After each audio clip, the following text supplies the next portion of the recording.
हम 6 बहनें थीं, कोई भाई नहीं। सबकी सब आपस में कुछ अलग कुछ एक जैसी। लेकिन मैं सबसे बड़ी, शायद इसीलिए माँ की भी सबसे ज़्यादा नज़रों में मैं थी और जिम्मेदारियों में भी। पापा एक सीधे साधे सरकारी क्लर्क थे। रोज़ सुबह वक्त पर ऑफिस जाते और शाम को थके हारे वापस आते। माँ एक अलग ही तरह की औरत थी। ना तो वो रिवाजों वाली घरेलू औरत थी और ना ही खामोश किस्म की। वो माँ थी, पर एक फिल्मी किरदार की तरह अपने नियम खुद बनाने वाली और उन्हें तोड़ने का हक भी सिर्फ खुद को देने वाली। उनके बोलने का तरीका, चलने का अंदाज, हर चीज़ में एक गुरूर था। मोहल्ले वाली औरतें उनसे कतराती थीं, मर्द नज़रें चुराते थे और बच्चे उनसे डरते थे। पापा बस हल्के से मुस्कुराकर चुप हो जाते। वो माँ के प्यार में अंधे नहीं थे, बस सीधे थे। मोहल्ले वाले हमसे ज़्यादा मतलब नहीं रखते थे, इस बात से माँ को कोई फ़र्क नहीं पड़ता था। एक दिन मैंने माँ से पूछा, आप और पापा की शादी कैसे हुई थी? माँ ने एक अजीब सी मुस्कुराहट के साथ कहा, मैं फैक्ट्री में काम करती थी। तुम्हारे पापा रोज़ उस सड़क से गुजरते थे। पहले एक दूसरे को देखा, फिर हाय हेलो हुई, फिर चाय और फिर एकदम सीधा कोर्ट गए। फिर हंसकर बोली, तुम्हारे दादाजी ने तो मुझे देखकर कहा था, ये लड़की तो हमारे घर की ही नहीं लगती। मैंने तुम्हारे पापा से कहा, या तो कोर्ट चलो या मैं वापस चली जाऊंगी। और तुम्हारे पापा सीधे कोर्ट पहुंचे। माँ की बातों में अकड़ होती थी और मेरे अंदर कहीं एक सवाल जगता था, क्या सब माएँ ऐसी ही होती हैं? क्या हर मोहब्बत रिश्तों को छोड़कर आगे बढ़ती है? लेकिन बचपन में ऐसे सवाल सिर्फ दिमाग में घुसते हैं, जुबान तक नहीं आते। हम किराए के घर में रहते थे। दादी, चाचा, किसी का हमसे कोई रिश्ता नहीं। पापा ने शादी के बाद सब रिश्ते ख़त्म कर दिए थे। मैंने आँख खोली तो माँ को ऐसा ही पाया। उनका अंदाज, उनका गुरूर, उनके हर फैसले, सब मेरे अंदर बसा था। मैं उनकी बेटी थी और मुझे लगता था कि दुनिया को पीछे छोड़कर जीना है। शायद यही होता है। माँ और पापा के बीच खामोशी आ चुकी थी, मगर ज़िंदगी रुकी नहीं थी। कुछ महीने गुजरे तो माँ ने दोबारा फैक्ट्री जाने की इजाज़त मांगी। सबसे छोटी बहन 1 साल की हो चुकी थी और घर का खर्च दिन ब दिन बढ़ रहा था। पापा ने पहले मना किया, लेकिन माँ जिद पर उतर आई। आखिरकार वो फिर से सुबह तैयार होकर घर से निकलने लगी। हाथ में वही पुराना हैंडबैग, साड़ी के नीचे साफ सुथरी चप्पल और बालों में तरह तरह के क्लिप, जो हमेशा एक ही तरफ लगती थी। जब वो पहली बार फैक्ट्री गई तो छोटी बहन को साथ ले गई। बाकी सब स्कूल जाती थी और मैं, क्योंकि सबसे बड़ी थी, माँ और पापा की गैर मौजूदगी में घर की निगरानी करने वाली बन गई। माँ सुबह जाते हुए कहती, चूल्हे पर सब्जी रख देना, सबको रोटी खिला देना और बर्तन धोकर रख देना। मैं शाम को आकर देखूंगी। मैं सिर हिला देती और जैसे ही माँ का दरवाज़ा बंद होता, मेरे हाथ अपने आप काम में लग जाते। माँ शाम को आती कुछ थकी हुई मगर निश्चिंत। वो पूछती, खाना खाया सबने? मैं कहती, हाँ माँ। वो शाबाशी देती और छोटी बहन को गोद में लेकर थोड़ी देर लेट जाती। कुछ ही दिनों में घर के हालात बदलने लगे। सबसे पहले फ्रिज आया, फिर टीवी और उसके बाद वॉशिंग मशीन। पापा की तनख्वाह से तो ये सब मुमकिन नहीं था। ये सब माँ की कमाई का कमाल था। माँ को खुद भी खुशी होती। वो नई साड़ियाँ लाने लगी, बच्चों के लिए कपड़े, कभी जूते, कभी चॉकलेट। टीवी आने पर तो जैसे घर में त्योहार सा हो गया। हम सब बहनें शाम को माँ के आने का इंतज़ार करती और जैसे ही वो आती, खाना खाकर सब टीवी के आगे बैठ जाते, तरह तरह की सीरियल और मूवीज़ देखते। माँ भी हमारे साथ बैठ जाती और कहती, बस एक एपिसोड देखेंगे, फिर सब अपने काम करो। लेकिन कब एक एपिसोड 2 में बदल जाता और फिर शाम गुजर जाती, पता ही नहीं चलता। पहले जो काम मैं माँ के आने से पहले निपटा लेती थी, वो अब रह जाते। कभी बर्तन सुबह के लिए रह जाते, कभी घर गंदा रहता। हमारी ज़िंदगी अब सुविधाओं से भर रही थी, लेकिन जिम्मेदारियाँ भी बढ़ रही थीं। माँ की तनख्वाह अच्छी थी और वो कई बार बोनस भी लेकर आती, कभी आम, कभी बिस्कुट, कभी खिलौने। वो अपनी थकान भी भूल जाती जब हम सब खुश होते।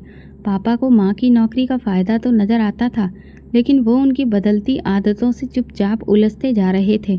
माँ इतनी थकी होती कि खाने के बाद बस टीवी के आगे बैठ जाती। उनके फैशन में भी बदलाव आ रहा था। पर्स बदल गया था, ऊंची एड़ी वाली सैंडल आ गई थी। पापा चुपचाप खाना खाते और फिर किसी अखबार के नीचे छिप जाते। अब वो ज़्यादा देर नहीं रुकते थे। उनकी आंखों में कुछ सवाल होते, लेकिन वो ज़ुबान पर नहीं आते और हम सबको बस एक नया किस्सा देखना होता, एक नया डायलॉग। टीवी का रिमोट पापा के हाथ में होता, लेकिन चैनल वही लगता जो माँ चाहती। पापा ने चुपचाप सब अपना लिया, शायद सिर्फ बर्दाश्त कर रहे थे। उनके चेहरे पर कई बार ऐसे भाव आते जो हम समझ नहीं पाते, लेकिन अब मैं महसूस करने लगी थी कि कुछ बदल रहा है। माँ का व्यवहार, उनकी बातें, उनका रोज का तैयार होकर जाना, शाम को कई बार महंगी चीज़ें लेकर आना, ये सब पापा की आंखों से छुपा नहीं रहा था। एक दिन जब माँ काम से वापस आई तो उनके हाथ में एक बड़ा सा शॉपिंग बैग था। उसमें हमारे लिए जूते, चॉकलेट और खुद के लिए कीमती परफ्यूम था। पापा ने टीवी का रिमोट मेज पर रखकर पूछा, ये सब कहाँ से आया? माँ ने मुस्कुराकर कहा, फैक्ट्री से बोनस मिला है, बॉस ने सबको दिया। पापा चुप हो गए। उन्होंने और कुछ नहीं पूछा, लेकिन वो बैग को देर तक घूरते रहे। फिर ऐसी चीज़ें बढ़ने लगीं। माँ कभी महंगी लिपस्टिक लाती तो कभी परफ्यूम, और एक दिन तो ऐसा हुआ कि माँ को फैक्ट्री की गाड़ी घर छोड़ने आई। वो भी सिर्फ ड्राइवर के साथ नहीं, बल्कि फैक्ट्री का एक कर्मी भी उन्हें खुद छोड़ने आया। हम बहनें दरवाजे पर थीं। माँ गाड़ी से उतरी और उस आदमी को कहते हुए सुनाई दी, चाय का वक्त नहीं है, फिर कभी। ये बात शायद पापा ने भी खिड़की से सुन ली। उसी दिन शाम को पापा बहुत देर तक चुप बैठे रहे। खाने की मेज पर उन्होंने कुछ नहीं कहा। माँ ने बात करने की कोशिश की तो उन्होंने साफ कहा, आजकल तुम्हारा अंदाज कुछ बदला बदला लग रहा है।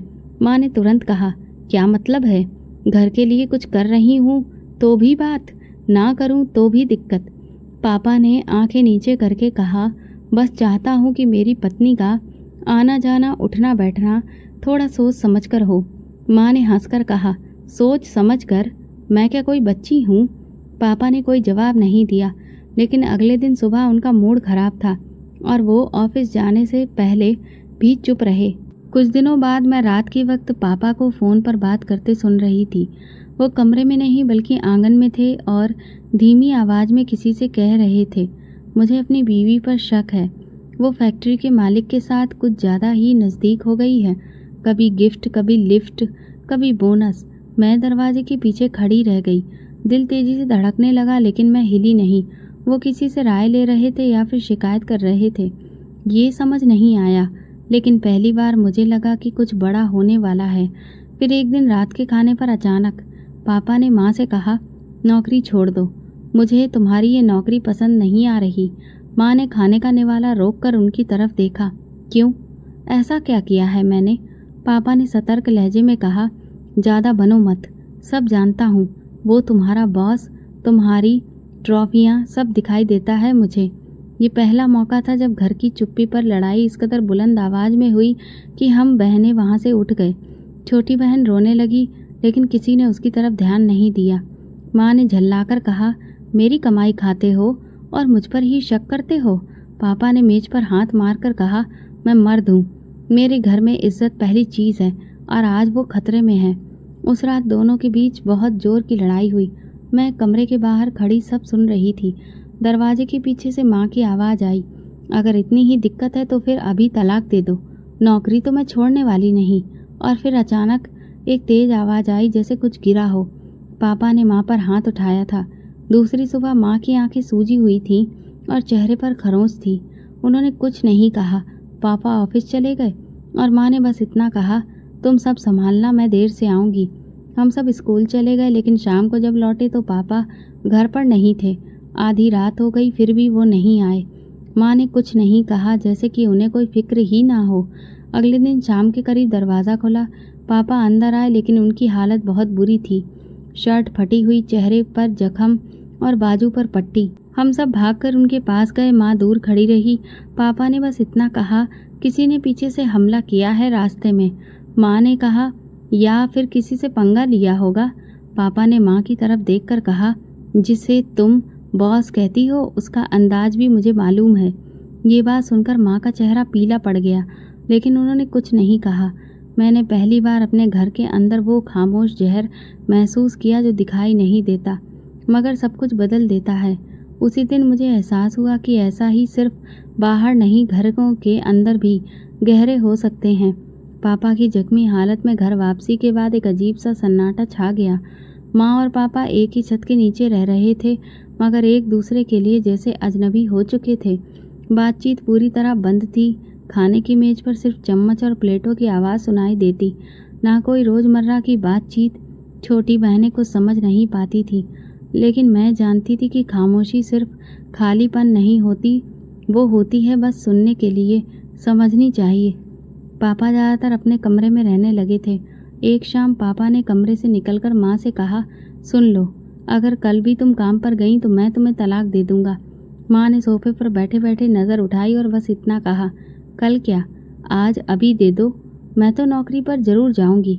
हम सब सुन रहे थे, कोई कुछ बोल नहीं रहा था, सब सहमे हुए थे और मुझे माँ की अकड़ में जहर महसूस हुआ। पापा के चेहरे का रंग बदल गया, लेकिन उन्होंने कुछ नहीं कहा। वो वापस कमरे में चले गए और दरवाज़ा बंद कर लिया। उस रात सब सोए, लेकिन मैं जागती रही। बार बार ख्याल आया कि सुबह क्या होगा। क्या वाकई पापा तलाक दे देंगे, या माँ खुद कुछ ऐसा कदम उठा लेगी जिससे घर और भी बिखर जाएगा। अगली सुबह माँ तैयार हो रही थी। उन्होंने हमेशा की तरह साड़ी पहनी, लिपस्टिक लगाई, छोटी बहन को गोद में लेकर चुप कराया। मैंने पूछा, माँ आज? उन्होंने बात काटते हुए कहा, चुपचाप स्कूल जाओ, तुम लोगों का काम पढ़ना है, बाकी सब छोड़ दो।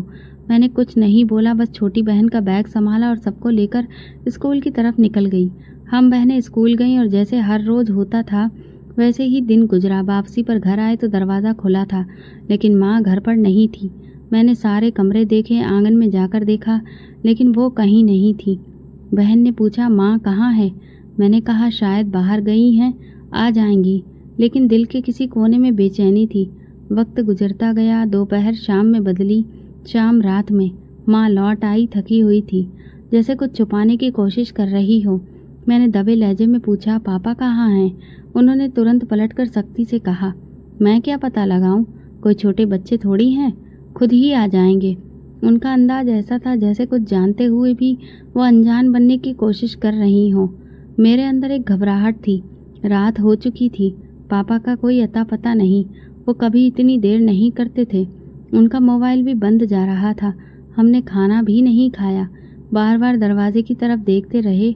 माँ ने टीवी ऑन कर लिया जैसे कुछ हुआ ही नहीं हो। मैंने हिम्मत करके दोबारा पूछा, माँ क्या पापा का फ़ोन आया? कहने लगी, बस करो रश्मि, मेरा दिमाग खराब मत करो, आ जाएंगे तो बता दूंगी। लेकिन वो रात गुजर गई और पापा वापस नहीं आए। दूसरे दिन सुबह जब हम सब नींद से उठे तो फ़ोन की घंटी बजी। माँ ने कॉल उठाई और कुछ लम्हों तक चुप रहीं, फिर उनका चेहरा सफ़ेद पड़ गया। उन्होंने कहा, हम आ रहे हैं। फ़ोन बंद करके उन्होंने मुझे देखा और बोली, तैयार हो जाओ, अस्पताल जाना है, तुम्हारे पापा का एक्सीडेंट हो गया है। ये सुनकर सबकी सांसें थम गईं। कोई रोने लगा, कोई सदमे में आ गया। माँ चुपचाप तैयार होने लगी। हम अस्पताल पहुँचे तो हमें मुर्दा घर की ओर ले जाया गया। पापा की लाश वहाँ पड़ी थी, कपड़ों पर खून, चेहरे पर जख्म, आंखें बंद।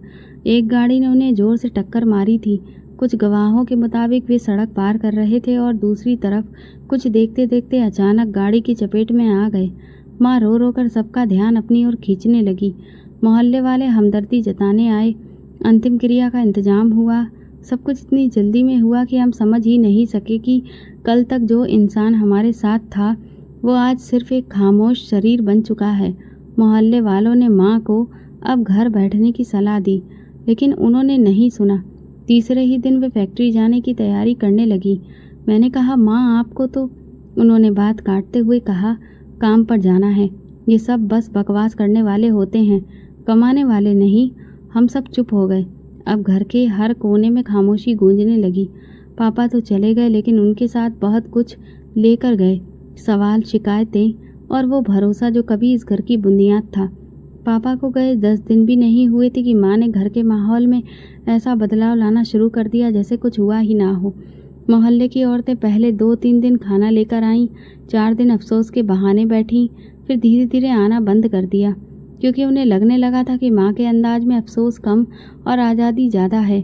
माँ सुबह पहले से ज़्यादा समय पर तैयार होने लगी। नई नई साड़ियाँ, चेहरे पर अजीब सा आत्मविश्वास, जैसे अब उनके फैसलों पर कोई रोक टोक नहीं बची थी। दुख का तो नाम भी नहीं लिया गया। मैंने एक दिन हिम्मत करके पूछ लिया, माँ सब कह रहे थे कि इस वक्त तो घर में गमी है। उन्होंने बड़े ही ऐंठे हुए अंदाज में कहा, ये उनके लिए है जो पति से रिश्ता जोड़कर जी रही हैं, मैं तो बस साथ निभा रही थी। उसके बाद मैंने चुप रहना सीख लिया। दोपहर के बाद एक नया सिलसिला शुरू हुआ। माँ के साथ काम करने वाले ज़्यादातर फैक्ट्री के वर्कर्स अब दिन दहाड़े हमारे घर आने लगे। कोई पान लाता, कोई चॉकलेट, कोई सब्जी का थैला पकड़ा जाता। लेकिन कुछ ऐसे भी थे जो घंटों बैठते। दरवाज़ा बंद हो जाता, हम बहनें अंदर आंगन में खेल रही होती और कमरे से हंसी की आवाज़ें आती। एक दिन मैंने देखा एक आदमी जो माँ के साथ अक्सर बैठता था, उसके हाथ में माँ का फ़ोन था। वो तस्वीरें देख रहा था और माँ उसके ऊपर झुककर मुस्कुरा रही थी। मैं गुजरने लगी तो माँ ने तुरंत पर्दा खींच लिया। शाम को माँ ने कहा, कल से तुम सब बहनें जल्दी सो जाया करो, मेहमान आते हैं तो घर साफ सुथरा लगना चाहिए। मैंने कहा, माँ, हमारे घर अब मेहमानों का सिलसिला कुछ ज़्यादा ही बढ़ गया है। माँ ने मेरी आंखों में आंखें डालकर कहा, जिनके सिर से पिता का साया उठ जाए उनकी छत बचाने के लिए रिश्ते बनाने पड़ते हैं। मोहल्ले वालों ने अब खुल्लम खुल्ला बातें शुरू कर दी थी। दोपहर को पड़ोस की मौसी, जो पहले रोटी पकाने में माँ की मदद करती थी, कहने लगी, बहन थोड़ा ख्याल किया करो, बच्चियाँ जवान हो रही हैं, लोगों की जुबान को रोकना मुश्किल हो जाता है। माँ ने बड़े ही लापरवाह अंदाज में कहा, अपनी जुबान को कंट्रोल करना आपकी जिम्मेदारी है, मेरे मेहमानों को कोई नहीं रोक सकता। उसी रात के बाद मौसी ने आना बंद कर दिया। मोहल्ले में बातें होने लगी कि माँ की फैक्ट्री का मालिक भी अब उनके करीब आ चुका है। वो एक दिन बड़ी गाड़ी में हमारे मोहल्ले आया माँ को लेने के लिए।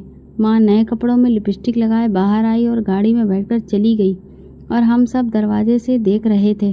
2 दिन बाद वो लौटी तो उनके साथ वही मालिक आया। गाड़ी से उतरते वक्त वो माँ को मैडम कहकर बुला रहा था। फिर दोनों कुछ देर बातें करते रहे और जाते जाते मालिक ने माँ को एक लिफाफा पकड़ा दिया। माँ ने हमें एक साथ बुलाकर कहा, ये घर अब सुरक्षित नहीं है, मोहल्ले वाले जो मर्जी कहें, हमें अब यहाँ नहीं रहना। फैक्ट्री के मालिक ने हमारे लिए एक दूसरा घर लिया है, कल हम सब वहाँ शिफ्ट हो रहे हैं। मैंने कहा, इतनी जल्दी? उन्होंने कहा, तुम्हारे पापा के बाद ये गाली देने वाले हम पर सिर्फ रहम करते हैं, इज्जत नहीं देते। नई जगह, नई शुरुआत। अगले दिन एक पिकअप वैन आई, हमारा सामान उसमें रखा गया और हम सब एक नए इलाके की ओर निकल पड़े। वो नया घर पिछले घर से बेहतर था। 2 कमरे, बड़ा आंगन और बाथरूम भी। माँ बहुत खुश थी। उन्होंने घर की सफाई खुद की और हमें कहा, अब यहाँ कोई रोकने वाला नहीं, हम जैसे चाहें वैसे रहेंगे। फैक्ट्री के मालिक का आना जाना बढ़ गया। वो कभी खाना लेकर आता, कभी फलों का थैला। पापा के बाद जिस कमी ने हमें घेर लिया था, माँ ने उसे किसी और से भरना शुरू कर दिया था। मैंने एक दिन अपनी बहनों से कहा, कभी कभी लगता है पापा का मरना नहीं, जैसे कि हटना था। छोटी बहन बोली, क्या मतलब है हटना? मैंने बात बदल दी, सब कुछ अभी समझना मुमकिन नहीं है था। नए घर में सुकून था, लेकिन वो खामोश नज़रों का डर अब भी था। हर बार जब कोई मर्द अंदर आता, दरवाजे बंद हो जाते। हम सब बहनें एक दूसरे को देखती, सवाल सबके चेहरों पर होते, लेकिन जवाब किसी के पास नहीं। नए घर में आए कुछ हफ्ते ही हुए थे कि फैक्ट्री के मालिक का आना जाना और बढ़ गया। हम बहनें कमरे में होती थीं और माँ, वो विक्रम साहब ड्राइंग रूम में लंबी लंबी बातें करते। कभी ठहाके लगाते, कभी दरवाज़ा बंद हो जाता। शुरुआत में माँ दरवाज़ा खुला रखती थी, फिर एक दिन कहने लगी, जब मेहमान आए तो दरवाज़ा बंद कर लिया करो, शोर बहुत होता है। धीरे धीरे हमें समझ आने लगा कि माँ और विक्रम साहब के रिश्ते में अब कोई पर्दा बाकी नहीं रहा। एक दिन स्कूल से आकर मैंने देखा कि माँ ने नया सोफ़ा मंगवाया है, दीवार पर नई पेंटिंग लगी है और किचन में माइक्रोवेव रखा है।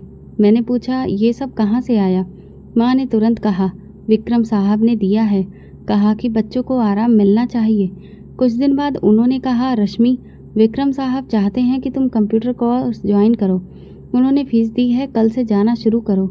मैंने हाँ में सिर हिला दिया, क्योंकि मेरे पास ना कोई वजह थी और ना ही इनकार करने की हिम्मत। लेकिन अब मुझे ये भी महसूस होने लगा था कि विक्रम साहब सिर्फ माँ के लिए नहीं, हम सब पर भी असर डालने की कोशिश कर रहे हैं। फिर एक दिन कुछ ऐसा हुआ जो कभी सोचा भी नहीं था।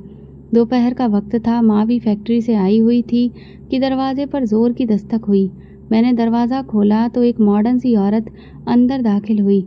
सुनहरे रंग का बैग, हील वाली सैंडल और सख्त चेहरा। उसने अंदर जाकर माँ को ललकारा, क्या तुम ही हो जो खुद को बहुत चालाक समझती हो? माँ घबरा गई। आप कौन हैं?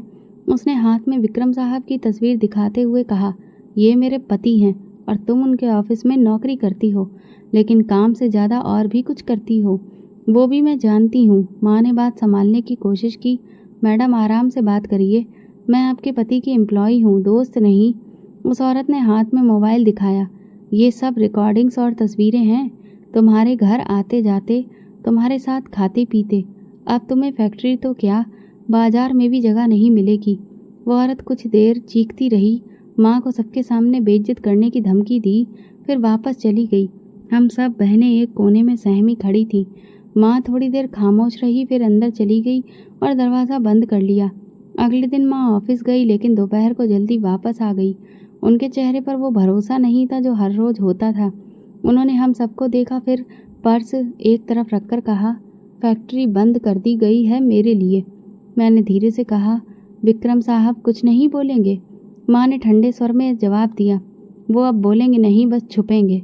पत्नी को राजी करने के लिए मुझे कुर्बान किया है। इसके बाद विक्रम साहब का आना जाना बंद हो गया। ना फ़ोन आया, ना कोई संदेश, ना कोई सफाई। माँ रोज़ एक जैसे कपड़ों में आंगन में बैठी रहती, दरवाजे पर नज़र रखती, जैसे कोई आएगा और कहेगा कि सब गलतफहमी थी। माँ की फैक्ट्री से निकल जाने के बाद कुछ दिनों तक घर में सन्नाटा रहा, लेकिन माँ ज़्यादा देर खाली बैठने वाली नहीं थी। एक शाम उन्होंने पास के मार्केट से आकर बताया, एक बुटीक में काम मिला है, कुछ ही दूर है, सिलाई का काम है, बैठकर करना है, वक्त भी अच्छा है। हम बहनें एक दूसरे को देखने लगी, लेकिन किसी ने कुछ नहीं कहा।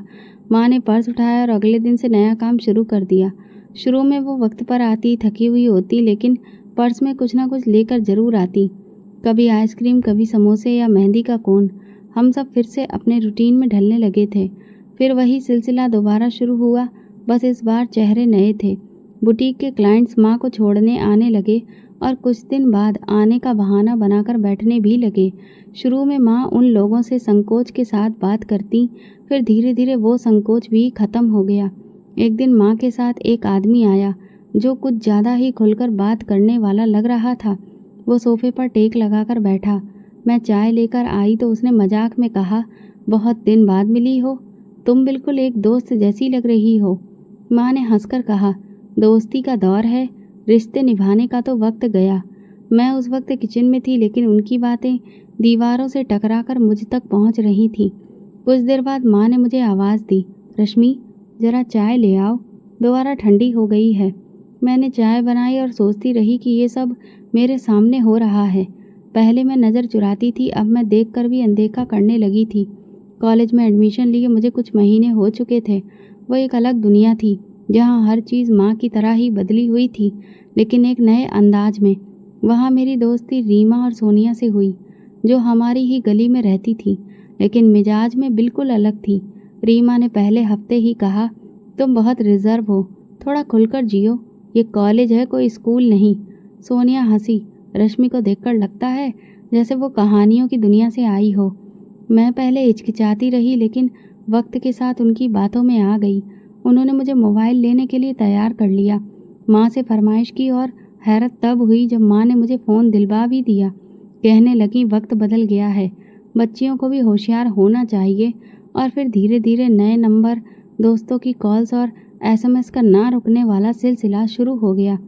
कॉलेज जाते हुए हम तीनों रास्ते में शॉप पर रुकते, नई फिल्में लेते और रात को चुपचाप देखती।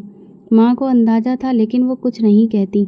कभी कभी पूछती, क्या देख रही हो? मैं हंसती, फिल्म है, सोशल इशू पर है, समझने की कोशिश कर रही हूँ। वो भी मुस्कुरा देती, अच्छी बात है, आजकल के बच्चे जल्दी समझदार हो जाते हैं। धीरे धीरे मेरे कपड़े, बोलचाल और अंदाज बदलने लगे। मैं आईने के सामने ज़्यादा वक्त गुजारती, लिप ग्लॉस लगाती और कॉलेज में चलते हुए गर्दन ऊंची रखती। रीमा ने कहा, अब आई ना तुम रास्ते पर? सोनिया बोली, अब कोई ना कोई तुम्हारा फ्रेंड ज़रूर बनेगा। कॉलेज में हमारा एक ग्रुप बन चुका था, जो टीचर्स की नज़र में कुछ खास नहीं था। हमें कई बार वार्निंग भी मिली, लेकिन किसी को परवाह नहीं थी। हमारी क्लास की एक और लड़की अनामिका, जो बहुत गंभीर थी, एक दिन कहने लगी, तुम्हारा अंदाज कुछ अजीब है, संभल जाओ। मैं हंसकर बोली, तुम जैसी बनकर क्या हासिल होगा, जिंदगी है, जीना सीखो। वो खामोश हो गई और मैंने खुद को आज़ाद महसूस किया। अब मैं माँ के रास्ते पर चल पड़ी थी, बिना इस बात की परवाह किए कि वो रास्ता कहाँ जाता है, क्योंकि अब मुझे रुकने से ज़्यादा आगे बढ़ने का शौक़ लग चुका था। और वो भी उसी रफ्तार से जिसमें माँ ने कदम रखा था, बेझिझक, बेफिक्र और बिना किसी रोक टोक के। सीडी वाले दिन की वो शाम जैसे मेरी जिंदगी का एक नया दरवाजा थी। मैं अकेली थी, रीमा और सोनिया नहीं आईं।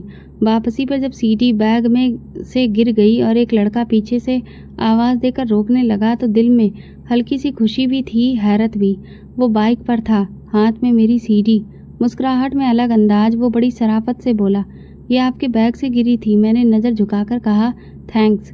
सीडी लेकर मैं आगे बढ़ गई, लेकिन वो बाइक पर धीरे धीरे मेरे पीछे चलता रहा। मैंने कुछ नहीं कहा, लेकिन अंदर से ये सब बुरा भी नहीं लगा। मोहल्ले के पास पहुंचकर वो वापस मुड़ गया और मैं अंदर आ गई। वो पहला दिन था, उसके बाद वो अक्सर रास्ते में दिखाई देने लगा। कभी सब्जी की दुकान के बाहर, कभी गली के मोड़ पर, कभी बस स्टॉप पर। एक दिन बाइक धीमे करते हुए बोला, आपका नाम जान सकता हूँ? मैंने कहा, रश्मि। और आप? आदित्य। फिर सिलसिला चल निकला। वो मोबाइल नंबर मांगने में ज़्यादा देर नहीं लगाता, पर मैंने देने में ज़्यादा नखरे नहीं दिखाए। बातों की शुरुआत हुई और जल्दी ही दोस्ती हो गई। आदित्य किसी प्राइवेट कंपनी में काम करता था, अपनी माँ का इकलौता बेटा और अच्छे इलाके का रहने वाला। फ़ोन पर बातें, मैसेजेस, कॉलेज के बहाने मुलाकातें, सब कुछ आसानी से होने लगा।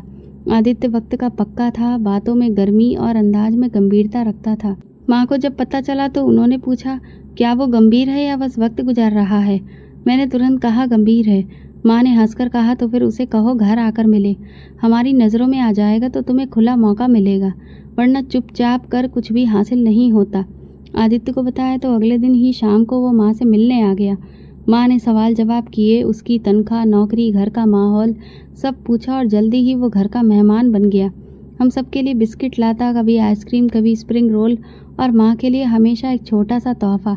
आदित्य का आना जाना इतना आम बन गया था कि छोटी बहनें भी उससे खूब बातें करने लगी थी। वो माँ से भी बातें करता। तकरीबन 1 साल तक ये सब चलता रहा। हम साथ फिल्में देखने जाते, रीमा और सोनिया के साथ ग्रुप में शॉपिंग करते और चुपचाप तस्वीरें भी खींचते। एक बार मेरे फ़ोन में आदित्य के मैसेज बहन ने देख लिए, लेकिन कुछ नहीं कहा, क्योंकि अब घर में ये सब साधारण बात थी। फिर एक दिन आदित्य ने बताया, मेरा वीज़ा लग गया है, 3 महीने बाद दुबई जा रहा हूँ। मैंने खुशी का इजहार किया, लेकिन वो गंभीर हो गया। मैं वहाँ जाने से पहले तुमसे शादी करना चाहता हूँ। मैं खामोश हो गई। मैं शादी के लिए तैयार नहीं थी। जिंदगी अभी मज़े में चल रही थी, बंधन में बांधने का कोई इरादा नहीं था। माँ से जिक्र किया तो उन्होंने ध्यान से सुना, फिर हंसकर बोली, शादी कर लो, लड़का तुम्हें पसंद करता है, तुम उसकी पत्नी कहलाओगी, पैसे भेजता रहेगा और तुम यहाँ आराम से अपनी मर्जी की ज़िंदगी जियोगी। मैंने पूछा, लेकिन अगर वो वहाँ जाकर बदल गया, किसी और को पसंद कर लिया? माँ ने कहा, अगर तुमने शादी नहीं की तो फिर वो तुम्हें कोई जिम्मेदारी नहीं समझेगा, और फिर भला कहाँ से याद रखेगा? पति का रिश्ता एक ढाल है जो तुम्हें बांध कर भी आज़ाद रखता है। उनकी बात में शायद सच्चाई थी, या वो मुझे अपने रास्ते पर ले जाना चाहती थी। बार बार सोचने के बाद मैंने आदित्य को हाँ कह दिया। वो बहुत खुश हुआ। अगले ही हफ्ते वो अपनी माँ के साथ रिश्ता लेकर आ गया। उसकी माँ नरम मिजाज औरत थी, हर बात पर सिर हिलाने वाली। माँ ने जल्दी में सब कुछ तय कर लिया। बेटा जा रहा है, शादी करके जाएगा तो दिल सुकून में रहेगा। सादा सा प्रोग्राम हुआ, पास के ही मंदिर में कुछ करीबी लोग। माँ के चेहरे पर सुकून था, जैसे वो अपने मंसूबे में कामयाब हो चुकी हो। शादी के बाद मैं आदित्य के घर आ गई। शुरू के कुछ खास दिनों में सब कुछ नया, सब कुछ खास लगा। आदित्य की माँ थकी हुई लगती थी, या शायद डरी हुई। शादी के दूसरे दिन उन्होंने मुझे अपनी पुरानी साड़ियाँ दिखाकर कहा, ये सब की सब तुम्हारी हैं, मेरे बाद तुम ही संभालोगी। मैंने वो साड़ियाँ हाथ में ली, लेकिन दिल में सोचा, अब वक्त इन पुरानी चीज़ों का नहीं रहा।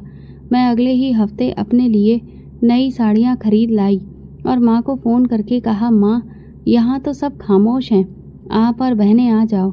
माँ ने सुना तो खुश हो गई, कहने लगी, हमारी बेटी ने तो हमें कभी मायूस नहीं किया। 2 दिन बाद माँ और मेरी बहनें मेरे नए घर में आ गईं। सास ने दरवाजे पर उनका स्वागत तो किया, लेकिन उनके चेहरे पर उलझन साफ दिख रही थी।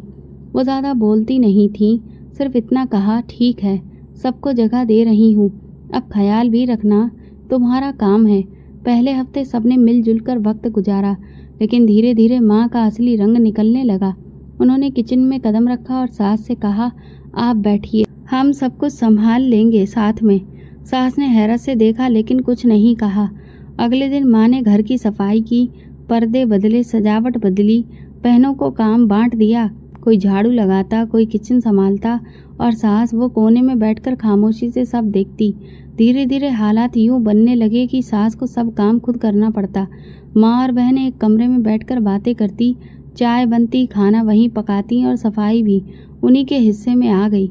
एक दिन सास ने हिम्मत करके कहा, बेटा तुम सब यहाँ हो तो घर के कुछ काम संभाल लो। मेरा शरीर जवाब देने लगा है। माँ ने हंसकर जवाब दिया, अब आपको आराम की ज़रूरत है, बाकी सब हम कर लेंगे। लेकिन वो सिर्फ जुबान से दिया हुआ वादा था, सच्चाई में कोई भी काम करने के मूड में नहीं था। सास ने कई बार मुझे अकेले में समझाने की कोशिश की, रश्मि ये घर तुम्हारा है, लेकिन घर चलाना भी तुम्हारी ही जिम्मेदारी है। मैंने कहा, माँ जी सब ठीक हो जाएगा, आप बस थोड़ा बर्दाश्त करें। आदित्य वहाँ अपनी नौकरी के सिलसिले में व्यस्त था। वो मुझे हर महीने पैसे भेजता। जब वो गया था तो ये कहकर गया था कि मेरी माँ का ख्याल रखना, और मैंने भी मुस्कुराकर कहा था, आप फिक्र ना करें, सब मेरी जिम्मेदारी है। लेकिन अब मैं खुद को असल में मालकिन समझने लगी थी। सास की आवाज़ मुझे हुक्म लगती थी, उनकी राय चुभने लगी थी और खामोशी शिकायत। हम सब अपनी मर्जी की ज़िंदगी जीना शुरू कर चुके थे। माँ ने कहा, कहानियों वाली किताबें निकालो। बहनों ने सीरियल देखना शुरू किया और मैंने कॉलेज की छुट्टियां ले ली। सास के हिस्से में सिर्फ काम बचा। एक दिन माँ ने कहा, रश्मि अब तुम आदित्य की पत्नी हो, ये घर तुम्हारा है, तो किसी के ताने सुनने की ज़रूरत नहीं। मेरी सास आंगन धो रही थी और हम सब कमरे में बैठे चिप्स खा रहे थे। बहनों ने म्यूजिक ऑन कर दिया। आज बहुत शोर है, सर दर्द हो रहा है, सास ने कहा। तो मैंने पलटकर कहा, आप अपने कमरे में जाकर आराम कर लीजिए। काम करती और कमरे में वापस चली जाती। 3 महीने गुजर गए। आदित्य की तरफ से हर महीने रकम आती और मैं उसे अपनी माँ को दे देती। उन्होंने कहा, ये सब तुम्हारे नाम है, बस ध्यान रखना कि कोई शिकायत ना हो। हमने घर का अंदाज बदल दिया, नया फर्नीचर, नए पर्दे, माँ के लिए टेबल भी सेट किया गया। सास उन सब में कहीं नहीं थी। वो दिन ब दिन कमज़ोर होती जा रही थी, लेकिन शिकायत नहीं करती थी। एक दिन माँ ने कहा, ये औरत जब तक यहाँ है तुम आज़ाद नहीं हो सकती। उस पर नरमी दिखाई तो कल तुम्हें ही ताने मिलेंगे। मैंने कहा, लेकिन आदित्य। माँ ने बात काट दी। आदित्य वहाँ है, यहाँ तुम हो और तुम्हारा फैसला ही सबसे ज़रूरी है। उसी रात सास ने बुखार की हालत में मुझसे पानी मांगा। मैंने बहन से कहा, ले जाओ और साथ में दवा भी दे देना। वो ले गई, लेकिन सास की आंखों में जो कुछ था वो शायद शुक्रिया नहीं शिकायत थी। आदित्य को गए 4 साल हो चुके थे। शुरू के कुछ महीने उसका संदेश आता रहा, कभी कभार कॉल भी, लेकिन धीरे धीरे वो सब खत्म हो गया। आखिरी कॉल को 2 साल हो चुके थे। मैंने ना कभी शिकायत की, ना कभी उसके पास वापस आने पर सवाल उठाया।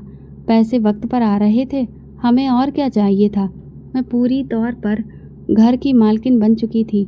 माँ का आदेश, मेरा फैसला और बहनों का हंसी मजाक, ये हमारी दुनिया थी। और उस दुनिया में आदित्य की माँ खामोश बेजान वजूद बनकर रह गई थी। उनके चेहरे पर थकान बढ़ रही थी, आंखों के हिस्से अंदर धंस गए थे, लेकिन सुबह उठती, झाड़ू लगाती, बर्तन धोती, कपड़े सुखाती, ना शिकायत करती ना विरोध। कई बार हम सब कमरे में बैठकर ऊंची आवाज़ में हंसते, फिल्म देखते, गाने बजाते और वो चुपचाप सफाई करती। एक दिन माँ ने उनकी तरफ इशारा करते हुए कहा, ये कब तक जिंदा रहेंगी, आखिर कब जाएंगी। मैंने हंसते हुए कहा, पता नहीं, शायद वक्त को रहम आ गया है। सास ने ये सुना जरूर, मगर जैसे हर बार की तरह इस बार भी कुछ नहीं कहा। वो अपने कमरे में चली गई और दरवाज़ा बंद कर लिया। हमने कभी उनसे नरमी से बात नहीं की। उनके काम में कमियां निकालते, कपड़ों में दाग बताते, खाने में नमक ज़्यादा या कम होने पर बातें सुनाते। बहनों में कभी कोई कहता, आप तो हर वक्त कुछ ना कुछ गिरा देती हैं, आपके हाथ कांपते हैं। सास सिर्फ मुस्कुरा देती, सर झुका लेती। मैंने कभी उनका पक्ष नहीं लिया, बल्कि कई बार माँ के साथ मिलकर ताना मारा, हमने तुम्हें अपने साथ रखा है, ये कम है क्या। एक दिन मेरी सास बहुत बीमार हो गई, तेज बुखार था, शरीर कांप रहा था। मैंने माँ से कहा, लगता है दवा लेनी पड़ेगी। माँ ने लापरवाही से कहा, दवा क्यों दोगी, कुछ दिन के बाद आराम ही आराम है। मैं चुप हो गई, दवा लेने नहीं गई। अगले दिन बहनों ने उनके लिए दलिया बनाया, लेकिन बहुत थोड़ा। सास ने कुछ चम्मच लिए, फिर लेट गई। उनका चेहरा पीला था। बहन ने कहा, दीदी उनको डॉक्टर को दिखा दो, हालत बहुत ख़राब है। मैंने कहा, ये बीमारियां बरसों चलती हैं, कुछ नहीं होता। शाम को वो बाथरूम गई और वापसी पर गिर पड़ी। माँ ने कहा, उठाओ उनको, मर जाएंगी तो हम पर इल्ज़ाम ना आ जाए। पानी दिया गया। उनकी सांस तेज हो चुकी थी। मैंने कहा, माँ अगर कुछ हो गया तो? माँ ने गंभीरता से कहा, तो यही होगा जो सबके साथ होता है, वरना कोई नई बात थोड़ी है। कुछ घंटे बाद सास की हालत संभल गई, लेकिन अब वो ज़्यादा खामोश हो चुकी थी। ना किसी चीज़ के बारे में पूछती, ना किसी बात पर अपनी राय देती। सुबह से शाम तक एक ही कोने में बैठी रहती। मैं एक दिन उनके पास गई और कहा, कुछ चाहिए? उन्होंने सर हिलाया, नहीं। मैंने कहा, कोई बात करनी है, बोलिए। तुम्हें क्या फ़र्क पड़ता है मेरी बात से? मेरी बात सुनकर मैं रुक गई। दिल में जैसे कुछ चुभ गया, लेकिन तुरंत संभल गई। मैंने कहा, ठीक है, जैसे तुम्हारी मर्जी। मैं वापस आ गई, लेकिन रात को नींद नहीं आई। पहली बार दिल ने सवाल उठाया कि अगर आदित्य यहाँ आ गया तो क्या देखेगा। वो माँ जो कभी सर उठाकर बोलती थी, अब खामोश क्यों है? वो किचन में काम करने वाली और दरवाजे पर क्यों बैठी है? इतने सालों में सब कुछ बदल चुका था, लेकिन जो नहीं बदला था वो था आदित्य की माँ का सब्र और शायद मेरा व्यवहार, जो हर दिन और ज़्यादा सख्त होता जा रहा था। मार्केट में शॉपिंग करते हुए अचानक आदित्य की कॉल आई। उसकी आवाज़ सुनकर जैसे झटका लगा। मैं इंडिया आ चुका हूँ, एयरपोर्ट से निकल रहा हूँ, सीधा घर आ रहा हूँ। मेरी सांस रुक गई, शब्द गले में अटक गए। वो अचानक बोला, सरप्राइज़ देना चाहता था तुम्हें और माँ को, खुश देखना चाहता हूँ। फ़ोन बंद हुआ तो मेरे हाथ से शॉपिंग बैग गिर गए। बाजार की भीड़, गाड़ियों का शोर, सब एक तरफ। दिमाग में सिर्फ एक नज़र बार बार घूम रही थी। सास आंगन में काम कर रही थी जब मैं निकली थी। मैंने जल्दी से स्कूटी निकाली और घर की तरफ दौड़ी। रास्ते में माँ को कॉल लगाई, लेकिन कोई जवाब नहीं मिला। दिल में घबराहट बढ़ने लगी। दरवाजे पर पहुंची तो आदित्य उसी वक्त गाड़ी के सामने खड़ा था। उसके चेहरे पर थकान के साथ एक अजीब सी खुशी थी। रश्मि, तुम भी अभी पहुंची हो? उसने मुस्कुराते हुए कहा। मैं ज़बरदस्ती मुस्कुराकर सिर हिलाया। आदित्य ने दरवाज़ा खोला। मैंने अंदर कदम रखा और एक लम्हे में ही उसके चेहरे की मुस्कान गायब हो गई। सामने आंगन में उसकी माँ औंधे मुँह ज़मीन पर पड़ी थी। उनके पास मेरी माँ और मेरी दोनों छोटी बहनें खड़ी थी, चीख रही थी, उठो ना, क्या हो गया है तुम्हें? आदित्य के लिए जैसे एक पल को वक्त थम गया। उसने भागकर माँ जी को उठाया, उनका चेहरा ऊपर किया और तुरंत कहा, माँ आंखें खोलो। मैं पीछे खड़ी रही, कुछ भी कहने की हिम्मत नहीं हो रही थी। मेरी माँ ने सफाई देने की कोशिश की, गिर गई थी, शायद चक्कर आ गया। हम तो बस पानी देने ही वाले थे। आदित्य ने उनकी तरफ देखा, लेकिन कुछ बोला नहीं, बस अपनी माँ को उठाकर अंदर कमरे में ले गया। सास के हाथ में मोबाइल था, जो शायद उनके गिरने के साथ ही नीचे गिर गया था। आदित्य ने मोबाइल उठाया, उसका स्क्रीन चेक किया, फिर कानों में ईयरफोन लगाकर रिकॉर्डिंग सुनने लगा। हम सब खामोश थे, माँ, बहनें और मैं। कोई कुछ नहीं बोल रहा था। जैसे जैसे आदित्य की नज़र मोबाइल स्क्रीन पर जाती रही, उसका चेहरा सख्त होता गया। कभी वो मेरी तरफ देखता, कभी माँ की ओर। रिकॉर्डिंग में सास की आवाज़ थी, मेरी आवाज़, बहनों की हंसी और उन सबके बीच वो ताने, वो बातें, वो शब्द जो हम रोज़मर्रा में बोलते थे। अब मोबाइल में सारे सबूत कैद थे। आदित्य ने ईयरफोन उतारा और मुझे देखा। ये सब क्या है? मैंने कुछ कहना चाहा, लेकिन शब्द नहीं मिले। वो मेरी माँ की तरफ मुड़ा। आप तो कहती थी कि मेरी माँ को अपना बनाकर रखेंगी। माँ ने तुरंत कहा, बेटा, औरतों की बातों में अक्सर जज्बात होते हैं। हमने कभी कुछ बुरा नहीं चाहा। तुम्हारी माँ बहुत खामोश मिजाज है, हर बात दिल पर ले लेती हैं। आज जरा जोर से कह दिया। खामोश मिजाज होने का ये मतलब तो नहीं कि आप सब उन पर हुकूमत करें। आदित्य गरजा, वो मेरी माँ है, वो औरत जिसने मुझे जन्म दिया, बड़ा किया, जिसे मैं आपके हवाले करके गया और आपने उसे नौकरानी से भी बदतर हालत में पहुंचा दिया। मेरी बहनें खामोश खड़ी थीं, चेहरों पर हवाइयाँ उड़ रही थीं। मेरी तरफ देखते हुए कहा, रश्मि, तुमसे ये उम्मीद नहीं थी। मेरी गैर मौजूदगी में तुम माँ का सहारा बनोगी, लेकिन तुमने तो उनकी ज़िंदगी से सुकून छीन लिया। मैंने कहा कि मैंने कुछ भी नहीं किया, माँ और बहनों ने। उसने बात काट दी। तुम इस घर की मालकिन थी, तुमने कुछ ना कहकर सब कुछ होने दिया। वो पलटा और कमरे की तरफ गया। सास होश में थी, आंखों में आंसू थे। आदित्य को देखकर बोली, बेटा तू आ गया। आदित्य ने उनका हाथ पकड़ा। माँ, आपने कुछ क्यों नहीं बताया? वो बोली, बताती तो कौन सुनता, बस मोबाइल में रख लिया, शायद कभी तो सुन ले। आदित्य ने उनके सिर पर हाथ रखा। अब कुछ नहीं होगा, मैं आ गया हूँ। फिर मेरी तरफ मुड़ा। मैंने तुम पर भरोसा किया, तुम्हें अपनी पत्नी बनाया, अपनी माँ की छाँव में रखा और तुमने इस छत को नरक बना दिया। माँ ने कुछ कहना चाहा लेकिन आदित्य ने हाथ उठाकर रोका। आपकी कोई मजबूरी नहीं थी, आपने तो कब्जा किया, जो दिल किया वही किया। फिर मेरी ओर देखा, लेकिन अब फैसला मैं करूँगा। मैं डरते हुए बोली, क्या मतलब? आदित्य ने जोर से कहा, मैं तुम्हें तलाक देता हूँ। तुमने मेरा दिल तोड़ा, मेरी माँ को तोड़ा और अपनी हरकतों से रिश्ते को बर्बाद कर दिया। मेरे कदम लड़खड़ा गए। माँ का चेहरा सफ़ेद पड़ गया। बहनें सदमे में आ गईं। सास ने आंखें बंद कर लीं और जैसे अब उन्हें सुकून आ गया हो। और आदित्य ऐसे खड़ा था जैसे सब खत्म करके खामोशी से पीछे हटने को तैयार हो। घर के अंदर की हवा जैसे रुक गई थी। उसका तलाक कहना इतना बेरहम था कि जैसे मुझ पर कोई पहाड़ टूट पड़ा हो। मुझे तो अभी भी यकीन नहीं आ रहा था। माँ ने सोफे का सहारा लिया और बैठ गईं। किसी की हिम्मत नहीं थी कि मुझे देखे। सास खामोश बिस्तर पर लेटी थी, जैसे उनकी बरसों की घुटन आज खत्म हो गई हो। आदित्य ने कहा, अब सब खत्म हो चुका है। मैं यहाँ किसी का मुजरिम नहीं बन सकता। आपने जो किया वो सिर्फ मेरी माँ के साथ नहीं, मेरे साथ भी किया। मेरी माँ ने बोलने की कोशिश की, बेटा हालात ऐसे हो गए थे। आदित्य ने बात काट दी। हालात नहीं, ये आपके फैसले थे। जो कुछ भी किया गया जानबूझकर किया गया। मैंने कहा, आदित्य एक बार मेरी बात सुनो। मैंने गलती की है, मैं मानती हूँ, लेकिन तुम ऐसे। उसने मेरी तरफ अजनबी नज़रों से देखा। ये रिश्ता ख़त्म हो चुका है रश्मि। तुम्हारे चेहरे पर वो सब कुछ लिखा है जो मैं सालों बाद समझ पाया। अब माफ़ी या दलील का कोई मतलब नहीं। मेरी जुबान बंद हो गई। अब कुछ भी नहीं बचा था। वो घर जो मेरा अपना लगता था आज अजनबी हो गया। कमरों में रखी चीज़ें जो मेरी पसंद की थी पराई महसूस होने लगी। आदित्य ने कुछ ज़रूरी चीज़ें समेटी, सास को साथ में लिया और बोला, माँ चलें, अब आपको ये सब बर्दाश्त नहीं करना पड़ेगा। सास ने उठने से पहले एक बार मुझे देखा। उनकी नज़रें थमी हुई थी, लेकिन उनमें सिर्फ एक सवाल था, आखिर क्यों? दरवाज़ा बंद हुआ। उनके कदमों की आवाज़ देर तक सुनाई देती रही। मैं वहीं ज़मीन पर बैठ गई। मेरी माँ ने मेरे सर पर हाथ रखा। रश्मि, हमने जो सोचा था वो नहीं हुआ। किस्मत ने धोखा दे दिया। मैंने उनकी तरफ देखा। माँ, धोखा किस्मत ने नहीं, हमने खुद अपने साथ किया। उस रात मैंने पहली बार आईने में खुद को देखा। वही चेहरा जो हमेशा लिप ग्लॉस और फाउंडेशन से सजता था, आज बिना किसी मेकअप के सामने था। बाल बिखरे हुए, आंखों के नीचे हल्के काले घेरे और चेहरे पर थकान।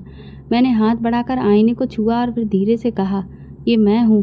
पूरे घर में खामोशी थी, लेकिन वो आईना बोल रहा था। उन सभी सालों के जुल्म की, इंतहा, नाफरमानी की, सब कुछ जैसे उसी में कैद था। मैंने ड्रेसिंग टेबल की दराज खोली, पुरानी तस्वीर निकाली, शादी के दिन की तस्वीर, जब आदित्य मुझे देखकर मुस्कुराया था। वो लम्हा जो अतीत बन चुका था। हम दोनों के चेहरे पर उम्मीदें थीं, आज वो उम्मीदें राख हो चुकी थीं। माँ कमरे में आई, कहने लगी, सब कुछ सोचना पड़ेगा, अब यहाँ रहना मुश्किल हो जाएगा। मैंने जवाब नहीं दिया। मेरी दुनिया जो मैंने अपने अंदाज से बनाई थी, आज मेरे हाथ से निकल चुकी थी। अगली सुबह माँ ने सारा सामान पैक करवाया, कुछ रिश्तेदारों से बात की और कुछ दिन के लिए एक जानने वाले के घर जाने का फैसला किया। मैं घर की आखिरी सीढ़ी पर खड़े होकर एक बार फिर पीछे मुड़ी। वो दीवारें जो बरसों मेरे नाम रही थीं, आज बेजुबान गवाह बनकर खामोश खड़ी थीं। दरवाजे पर लगे फूल मुरझा चुके थे और आंगन में फैली धूप भी जैसे ताना मारती हुई हंस रही थी। नए घर पहुंचकर माँ ने कहा, ये सब वक्त की बात है, संभल जाएंगे। मैंने पहली बार उनकी तरफ देखा और बोला, हम वक्त को इल्ज़ाम देते हैं, लेकिन कभी ये नहीं सोचते कि जो बीज हम बोते हैं वही उगाते हैं। हमने बीज ही जहर के बोए थे, तो अब फसल तो कड़वी ही पैदा होगी। माँ ने कुछ नहीं कहा। दिन गुजरते गए, लेकिन अंदर कुछ ठहर गया था। सास की खामोशी, आदित्य का नाराज होना, घर का छिन जाना, सब एक एक करके आंखों के सामने आता और दिल पर बोझ बनता गया। किसी दिन आदित्य वापस अपनी ज़िंदगी में सुकून पा लेगा, शायद कुछ सुकून के लम्हे गुजार लेगा, लेकिन मैं इस बोझ में जिंदा रहूंगी, जहां हर आईना मुझे वही दिखाएगा जो मैं बन चुकी हूँ। कैसी औरत जिसे सब कुछ मिला लेकिन उसने कुछ संभाल नहीं पाया। ये अंजाम नहीं था, ये शुरुआत थी। एक ऐसी ज़िंदगी की शुरुआत जिसमें शर्मिंदगी ही मेरी सच्चाई थी। अपनी आज़ादी का मतलब दूसरों को बेइज्जत करना नहीं होता। ज़िंदगी में अधिकार मिलने पर खुद को भी साबित करना पड़ता है। सिर्फ कामयाबी ही नहीं, जिम्मेदारी भी निभानी होती है। तो दोस्तों, अगर आपको हमारी कहानी पसंद आई हो तो प्लीज़ कमेंट करके ज़रूर बताएं। वीडियो को लाइक करें और ज़्यादा से ज़्यादा शेयर करें। अगर आप चैनल पर नए हैं तो सब्सक्राइब ज़रूर करें और नोटिफिकेशन बेल को दबाएं ताकि अगली अपडेट सबसे पहले आपको मिले। धन्यवाद।